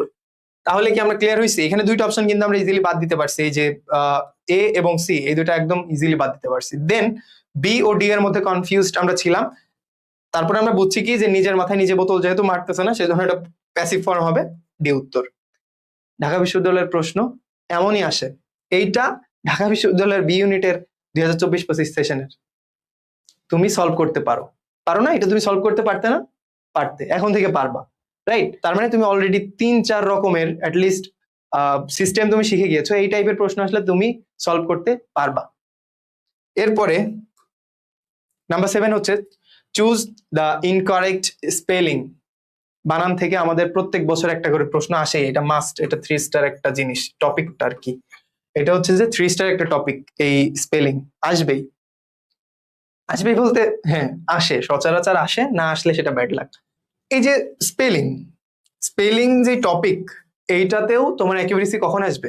ভোকাবুলারির মতোই, তাই না? ওই হচ্ছে যে সিনোনিম অ্যান্টোনিমের মতোই, তুমি যত বেশি পড়বা, যত বেশি স্পেলিং পড়বা, তত তোমার অ্যাকিউরেসি বাড়বে। এই অ্যাপ্রিহেনশন, এক্সপ্লেনেশন, ট্র্যাঙ্কুইলিটি, তারপর ডুপ্লিসিটি, এই ওয়ার্ডগুলো যখন তুমি দেখছো তখনই না তুমি সঠিক বানানটা জানো। যদি তোমার টোটালি আননোন কোনো ওয়ার্ড আসে, তুমি কেমনে মানে বুঝবা এটা সঠিক না মানে ভুল, তাই না? যত বেশি স্পেলিং দেখে যাবা তত তোমার চান্সেস বেশি থাকবে ঠিক করার। তো দেখা যাক অপশনে কি আছে। তারপরেও আমাদের তো একটা মানে আমরা যেহেতু হিউম্যান, কিছু সেন্স তো আমাদের আছে যেটা দেখে আমরা বুঝতে পারবো। এক্সপ্লেনেশন, ট্রাঙ্কুইলিটি আর হচ্ছে যে ডুপ্লিসিটি, এই তিনটা আমাদের একটু পরিচিত ওয়ার্ড গুলোর মধ্যে পড়ে, অ্যাপ্রিহেনশন যদি নাও পড়ে। আচ্ছা, তো এখানে আমাকে বলেছে যে কি ইনকারেক্ট, বুঝছো? ইনকারেক্ট। তুমি যেহেতু এই তিনটা ওয়ার্ড তোমার পরিচিত, এই তিনটা ওয়ার্ডের বানান তুমি জানো, এই তিনটার মধ্যে আগে খোঁজো। এই তিনটা যদি কারেক্ট হয়ে যায় তাহলে এটা ইনকারেক্ট, বুঝে ফেলবা। যদি তিনটা কারেক্ট হয়ে যায়, যেটা কারেক্ট মানে তুমি জানোই না, চেনোই না, ওইটা ইনকারেক্ট। দেখো তো এই এক্সপ্লেনেশন বানানটা ঠিক আছে নাকি? এক্সপ্লেইন বানান হচ্ছে এটা, এক্সপ্লেইন। দেখো তো এক্সপ্লেইন বানান এটা না? সন্দেহ আছে? এখানে কি আছে ভালো করে দেখো, এক্সপ্লেনেশন বানানটা কি আছে। কিন্তু ভাইয়া এক্সপ্লেনেশন বানান যখন তুমি লিখবা, যদি তোমার এটা কমন একটা ওয়ার্ড হয়ে থাকে, পরিচিত শব্দ হয়ে থাকে, এক্সপ্লেনেশন, এই যে দেখো এই আইটা আর নাই, এখানে নাই। এক্সপ্লেনেশনের সঠিক বানান হচ্ছে এটা, কিন্তু এইখানে দেখো আইটা রয়েছে, এই যে আইটা রয়েছে। তার মানে তুমি প্রথম পরিচিত ওয়ার্ডটা দেখেই বুঝে ফেলছো এটা এখানে ভুলভাবে লেখা। তোমার এই তিনটা আর তুমি মিনিং না জানলেও পড়া লাগবে না। তোমার যদি ইনকারেক্ট স্পেলিং বলে এটা আরো সহজ, যদি ইনকারেক্ট বলে চারটা অপশনের মধ্যে যেটা পরিচিত ওইটা আগে ধরবা যে ওইটা ঠিক আছে নাকি। ঠিক আছে, মনে করো যে হচ্ছে যে কোন একটা অ্যাক্সিডেন্ট হয়েছে, তাহলে তুমি কি করবা? ওইখানে যে পরিচিত মানুষ আগে খুঁজে দেখবা যে ওর কিছু হয়েছে নাকি, তারপরে তো অপরিচিত মানুষের কি অবস্থা এটা খুঁজবা, তাই না? তো এখানে তোমার পরিচিত হচ্ছে যে এই এক্সপ্লেনেশন, এটা আমি জানি তোমরা বিভিন্ন জায়গায় এই ওয়ার্ডটা ইউজ করে থাকো, সেইখানে তুমি দেখতেছো এক্সপ্লেনেশন বানানটা ভুল, তাহলে তুমি ইজিলি বুঝতে পারছো বিটা হচ্ছে কারেক্ট অ্যান্সার, যেহেতু আমাদের ইনকারেক্ট বলছে, ইনকারেক্ট মানে স্পেলিং খুঁজতে বলছে। তো তোমার এই তিনটা পড়াও লাগলো না, এখানে তুমি 40 সেকেন্ড বাঁচাই ফেলছো। তুমি না জানলেও কিভাবে প্রশ্ন সলভ করতে হয় আমি কিন্তু এটা দেখিয়ে দিচ্ছি, এটা ব্রেইনে সেভ করে রাখো। ঠিক আছে, 7টা শেষ, আমাদের এখনো 8টা প্রশ্ন বাকি, এবং আমি বিশ্বাস করি এই 7টার মধ্যে তুমি 5টা পারবা। নেক্সট বার থেকে তুমি যখন নিজে হচ্ছে যে সলভ করবা, এই 7টা টাইপের প্রশ্ন আসলে, দুইটা আমি বাদ দিলাম যেহেতু মেমোরাইজিং, দুইটা বাদ দিলাম, 5টা যে রুলস রিলেটেড কোয়েশ্চেন ছিল ওই 5টার মধ্যে অ্যাটলিস্ট 4টা তুমি পারবা। ঠিক আছে, এখনো আমাদের 8টা বাকি রয়েছে, দেখা যাক। Dash I M A minor, I can not drive it. Minor মানে কি? মাইনর শব্দটার মানে তুমি যদি জানো, এইটা তোমার কাছে সহজ হয়ে যাবে। I am minor, I can not drive yet. আমি এখনো ড্রাইভ করতে পারি না, আমি এখনো গাড়ি চালাইতে পারি না। হ্যাঁ, এই যে মাইনর। মাইনর মানে হচ্ছে যে নাবালক।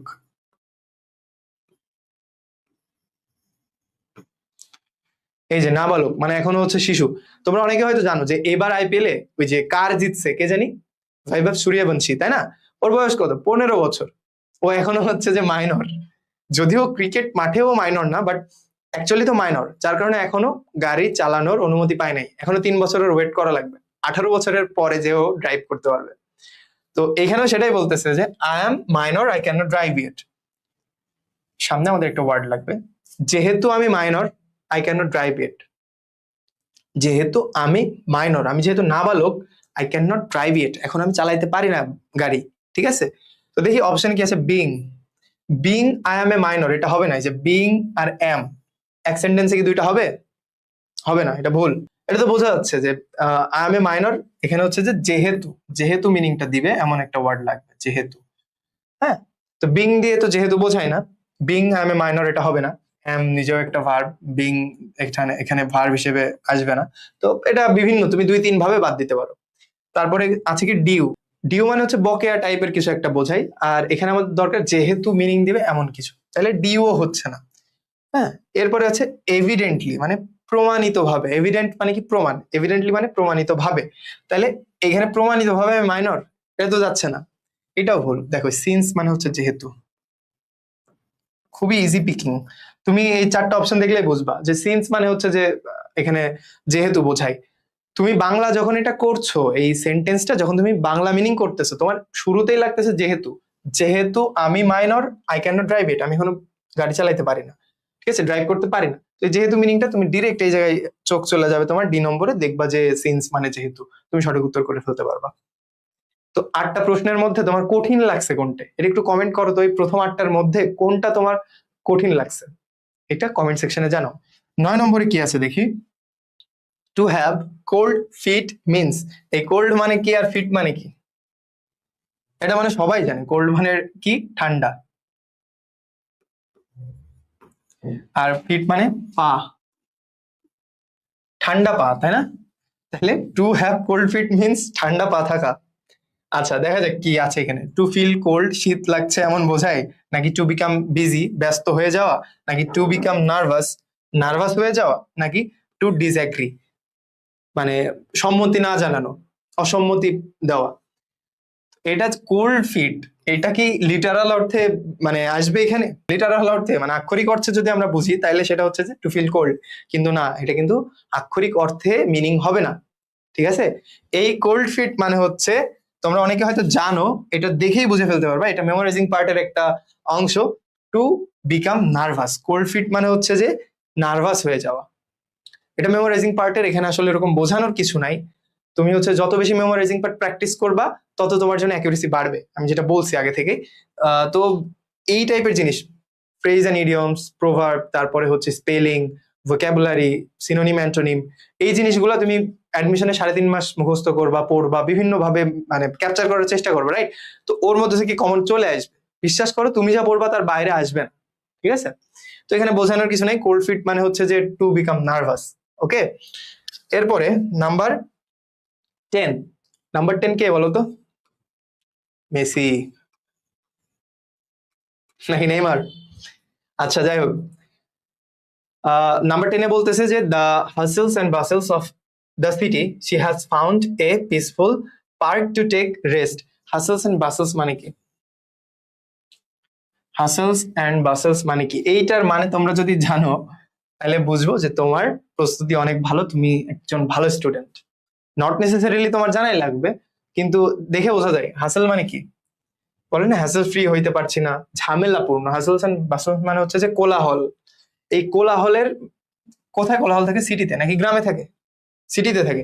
এই সিটির কোলাহলের মধ্যে she has found a peaceful park to take rest.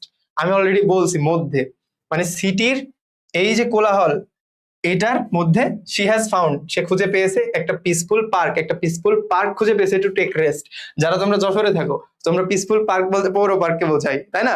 দড়া টানাতে না থেকে তুমি পৌর পার্কে যেয়ে বসলা, এই দড়া টানার হাসলস এন্ড বাসলস থেকে বেঁচে খুঁজে খুঁজে তুমি যে পৌর পার্কে বসতেছো, দেন কি করতেছো, দ্যাটস আনাদার কনভারসেশন। বাট এটা হচ্ছে যে মানে তোমাকে বোঝানোর জন্য বললাম যে সিটির হাসলস এন্ড বাসলস থেকে বাসলস এর মধ্যেও, এটা তো যশোরের মধ্যেই, এই পৌর পার্ক কি যশোরের মধ্যে না, তো এই হাসলস এন্ড বাসলস এর মধ্যে সে হচ্ছে যে একটা পিসফুল পার্ক খুঁজে পেয়েছে। তাহলে মধ্যে এখানে আমাদের কি মিনিং লাগবে, মধ্যে, কোলাহলের মধ্যেও, ওই শহরের কোলাহলের মধ্যেও সে একটা পিসফুল পার্ক খুঁজে পেয়েছে। তো আমরা দেখি কি কি এখানে মিনিং আছে। এই যে এমিস্ট, প্রথমে হচ্ছে যে এমিস্ট মানে হচ্ছে যে মধ্যে, তোমরা যারা জানো ভালো, না জানলেও সলভ করতে পারবো। আমি বলছি সিন্স মানে কি, যেহেতু। আমি প্রথমে বললাম সিন্স প্রথমে মানে ব্যবহৃত হইলে তার মিনিং হচ্ছে যেহেতু, আগে এটাই আমরা সলভ করলাম। তারপরে হচ্ছে যে অলদো মানে যদিও, এই অলদো মানে কি যদিও। নেভারদালেস মানে হচ্ছে যে তবুও। দেখো সিন্স মানে হচ্ছে যে, আগে আমরা দেখেছি এটা যেহেতু, তারপরে হচ্ছে যে যদিও, আরেকটা হচ্ছে তবুও। তুমিই বলো এখানে কি হবে। তুমি এই তিনটা জানো, উপরেরটা মনে করো জানো না, ইমিস তুমি জানো না, এই তিনটা জানো, সিন্স, অলদো, নেভারদালেস। তোমার অলদোর দিকে চোখ যাইতে পারো, although the hustles and bustles of the city she has found a peaceful park to take rest, মানে যদিও the hustles and bustles of the city, যদিও শহরের কোলাহল আছে, she has found a peaceful park to take rest, এইটার থেকে বেশি appropriate হচ্ছে মধ্যে। তুমি বাংলায় বলে দেখো, যদিও শহরের কোলাহল, সে খুঁজে পেল একটা শান্ত পার্ক, এটা যাচ্ছে নাকি শহরের কোলাহলের মধ্যে সে একটা শান্ত পার্ক খুঁজে পেল, কোনটা অ্যাপ্রোপ্রিয়েট বলো, মধ্যে, রাইট। তো তুমি এই তিনটা বাদ দিয়ে ফেলতে পারলে এমিস্ট তুমি সঠিক উত্তর করতে পারবা। আর তুমি যদি জানো এমিস্টের মানে হচ্ছে মধ্যে, তাহলে তোমার জন্য এটা আরো ইজি, রাইট। তোমাদের 10টা প্রশ্ন সলভিং শেষ। নাম্বার 11 এ হচ্ছে if Rana had not been imprisoned he dash a hero. If Rana had not been imprisoned, একটা জিনিস খেয়াল করো, এখানে রয়েছে এই যে রানা, তার আগে রয়েছে ইফ, এটা হচ্ছে কন্ডিশনাল সেন্টেন্স, কন্ডিশনাল না, কোন কন্ডিশনাল দেখো তো, হ্যাড প্লাস V3, তাহলে থার্ড কন্ডিশনাল। থার্ড কন্ডিশনাল কি আমরা জানি, থার্ড কন্ডিশনাল চিনো না, চেনার কথা। তারপরে আমি বলে দিই, এই থার্ড কন্ডিশনাল যদি হয় তাহলে হচ্ছে যে এদিকে কি আছে, পাস্ট পারফেক্ট, একদিকে পাস্ট পারফেক্ট থাকলে আরেকদিকে কি হবে বলো তো, আরেকদিকে কি হবে, আরেকদিকে কি হবে, আরেকদিকে হবে would, might, could, would, might, could plus have plus V3, এটা হচ্ছে থার্ড কন্ডিশনাল। তুমি জানো, জানো না, থার্ড কন্ডিশনাল অনুযায়ী দেখো এখানে কি আছে, হ্যাড নট বিন ইমপ্রিজন্ড, মানে এটা হচ্ছে যে অলরেডি আমাদের পাস্ট পারফেক্ট আমরা পেয়েছি, পারফেক্ট।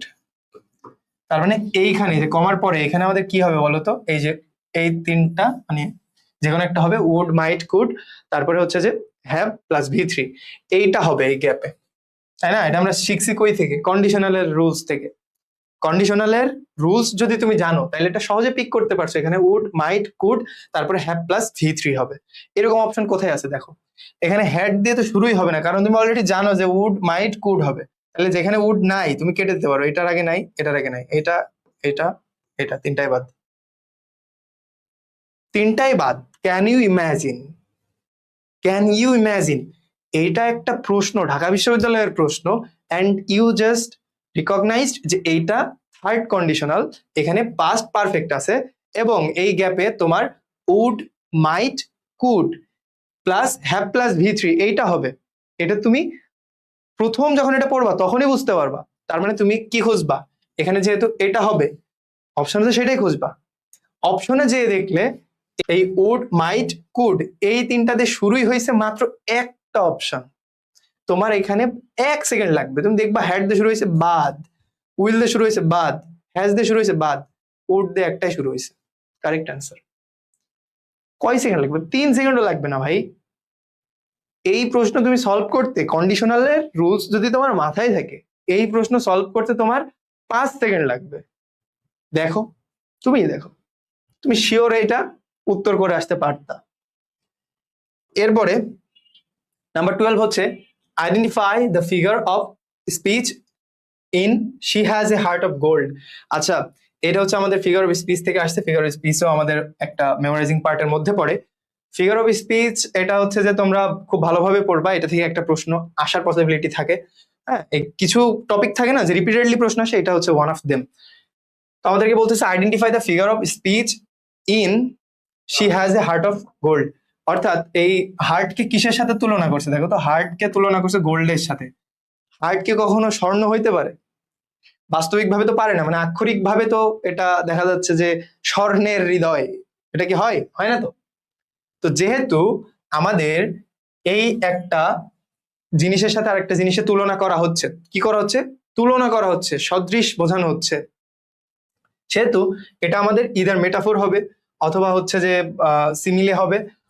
আইরনি তো না। আইরনি জিনিসটা কি? যে একটা মিনিং দিয়ে আরেকটা নেগেটিভ মিনিং বোঝানো হচ্ছে, সেটাকে বলা হয় আইরনি। তো হার্ট অফ গোল্ড মানে তো আইরনি না, প্রশংসা করা হচ্ছে, তোমার একটা স্বর্ণের মতো হৃদয় আছে। আর পার্সনিফিকেশন মানে হচ্ছে কোনো একটা মানে বস্তুগত জিনিসকে প্রাণ দেওয়া, এটা হচ্ছে যে পার্সনিফিকেশন। ঠিক আছে? তো এখানে তো গোল্ডকে আমরা প্রাণ দিচ্ছি না, আমরা গোল্ডের সাথে তুলনা করছি যে গোল্ড হচ্ছে যে, সরি, হৃদয় হচ্ছে গোল্ডের। আমরা বলতেছি যে কি হার্টটা গোল্ডের মতো, তাহলে এটা পার্সনিফিকেশনও না, আইরনিও না। আইরনি মানে হচ্ছে একটা মিনিং দিয়ে আরেকটা বোঝাইতাম। আমি যদি বলতাম যে, যেমন আমার মনে পড়ে গেল, আমাদের ক্লাস চলতেছে, শাফি স্যার ক্লাস নিচ্ছিল, তো আমার একটা ফ্রেন্ড মোটামুটি 1 ঘন্টার ক্লাসে 35 থেকে 40 মিনিট পরে আসছে। তো ও নক করছে, ঢুকতে নিছে, স্যারকে বলে you are too early for the next class. ঠিক আছে, তুমি পরবর্তী ক্লাসের জন্য দ্রুত চলে এসেছো। তো স্যার এই যে কোল্ড ভাবে ওকে একটু অপমান করলো না, এই আইরনি হচ্ছে ওই টাইপের। বলবে একটা জিনিস কিন্তু একটা নেগেটিভ মিনিং বোঝাবে, তো এটা আইরনিও না। সিমিলে অথবা হচ্ছে মেটাফোর। তো সিমিলে কখন হয়? যখন হচ্ছে যে আমাদের লাইক অথবা অ্যাজ লাইক থাকে। এই দুইটা বা এই টাইপের ওয়ার্ড দিয়ে যখন তুলনা বোঝাবে, কি বোঝাবে? তুলনা, কম্পেয়ার, তুলনা বোঝাইলে তখন এটা হচ্ছে যে সিমিলে। সিমিলে হইলো যখন এই টাইপের ওয়ার্ড দিয়ে তুলনা বোঝাবে, তখন সেটা সিমিলে। বাট যখন এই টাইপের ওয়ার্ড বাদেই কোনো কিছুর সাথে আরেকটা তুলনা করা হবে, তখন সেটাকে বলা হয় মেটাফোর। ঠিক আছে? এখানে তো গ্রামাটিক্যাল রুলস নাই, এরকম বোঝানোর মতো কিছু নাই। স্টিল আমি বললাম যে মেটাফোর কেমনে হয়, সিমিলে কেমনে হয়, আইরনি কেমনে হয়, পার্সনিফিকেশন কেমনে হয়। এই যে ফিগার অফ স্পিচ, এটা পড়ার জন্য তোমার হাতে 3.5 মাস সময় আছে, প্যারা নিও না, তুমি পড়লে এর মধ্যে থেকে আসবে। ওকে, তো নাম্বার 13-এ যাই আমরা। The antonym of rigorous. দেখো, সিনোনিম অ্যান্টোনিম থেকে আরেকটা প্রশ্ন আসছে। আমাদের সময় তাইলে 2টা প্রশ্ন আসছে সিনোনিম অ্যান্টোনিম থেকে, তোমাদের সময় এটা ইম্পর্টেন্ট। সিনোনিম অ্যান্টোনিম ভালোভাবে পড়তে হবে।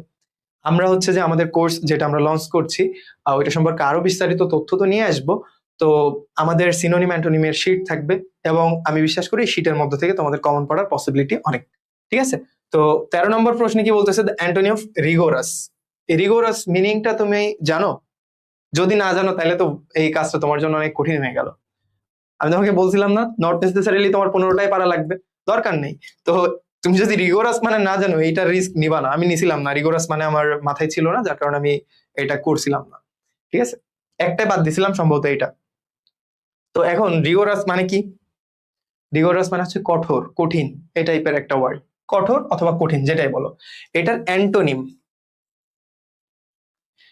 যেটা হচ্ছে যে আমাদের আগে কি ছিল? আগে ছিল সিনোনিম, আর এটা হচ্ছে অ্যান্টোনিম। রিগোরাসের অ্যান্টোনিম মানে, রিগোরাস মানে হচ্ছে কঠোর বা কঠিন, এটার একটা অ্যান্টোনিম মানে সহজ, খুব নরম সরম, এমন কিছুই বোঝাবে, তাই না?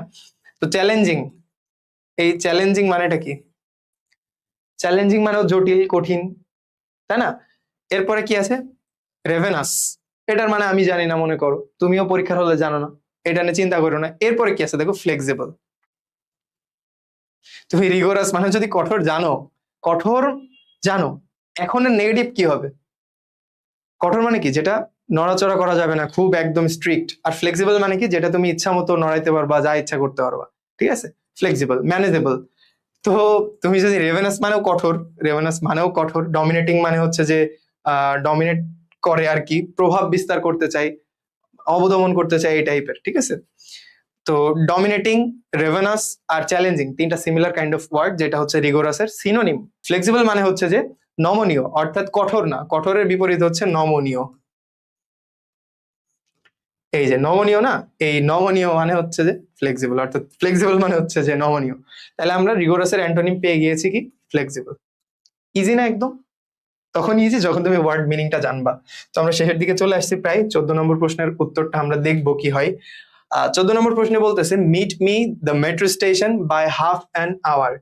আচ্ছা, মিট মি, এখানে একটা গ্যাপ আছে, ঠিক আছে, আমি এটা একটু মিস টাইপিং হয়ে গেছে বা কিছু একটা হয়েছে। এই মিট মি এর পরে আমি এটা লিখে দিচ্ছি, মিট মি, এরপর একটা গ্যাপ ছিল, দ্য মেট্রো, তারপরে যা আছে তুমি দেখতেই পাচ্ছ এখানে। তো মিট মি এর পরে যেহেতু এখানে একটা কি গ্যাপ আছে, এগুলো এই প্রশ্নটা কিসের? এই প্রশ্নটা এসেছে প্রিপোজিশন থেকে। তোমার জন্য প্রিপোজিশন খুবই ইম্পর্টেন্ট। এই প্রিপোজিশন টপিক থেকে তোমার একটা প্রশ্ন থাকবেই, 3 স্টার, একদম আনডাউটেডলি 3 স্টার প্রিপোজিশন আসবে প্রশ্ন। তো meet me dash the metro station by half an hour, মানে এই হচ্ছে যে আধা ঘন্টার মধ্যে তুমি আমার সাথে মেট্রো স্টেশনে মানে দেখা করো, ঠিক আছে। এখন আমরা দেখি প্রিপোজিশনের অপশনটা কি আছে। ইনটু মানে কি? ইনটু মানে আমরা সবাই জানি মধ্যে, লিটারাল অর্থে তো অন মানে উপরেই, ফর মানে জন্য, অ্যাট মানে কোন একটা জায়গা বোঝাচ্ছে।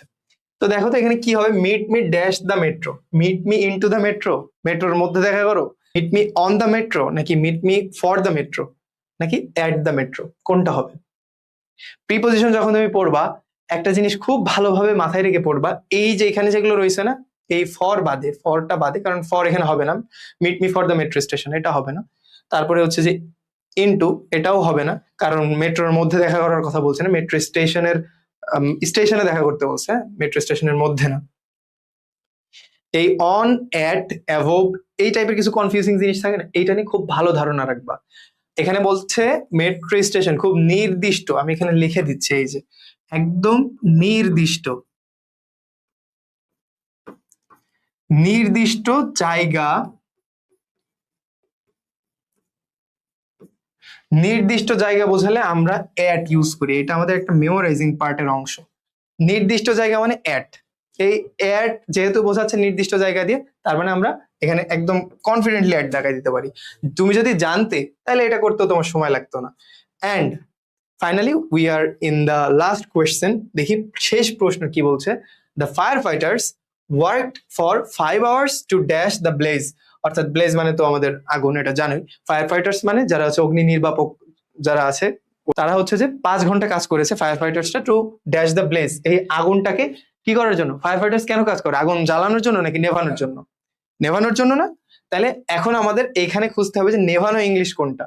The fire fighters worked for 5 hours, fire ফাইটার্সটা 5 ঘন্টা ধরে কাজ করেছে কিসের জন্য? To dash the blaze, blaze মানে আগুন, আগুন নেভানোর জন্য অবভিয়াসলি। তো এখানে put off, put on, put out, put in, দেখো তো সবগুলোই পুট দিয়ে, এরপরে হচ্ছে যে অফ, অন, আউট।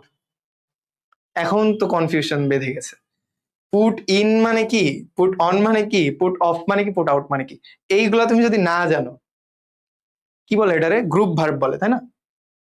যদি এটা না জানো তাহলে তুমি কনফিউজ হয়ে যাবে। পুট আউট দিতে পারো, কেউ পুট অফ দিতে পারে, পুট অন হবে না, পুট অন আর পুট ইন।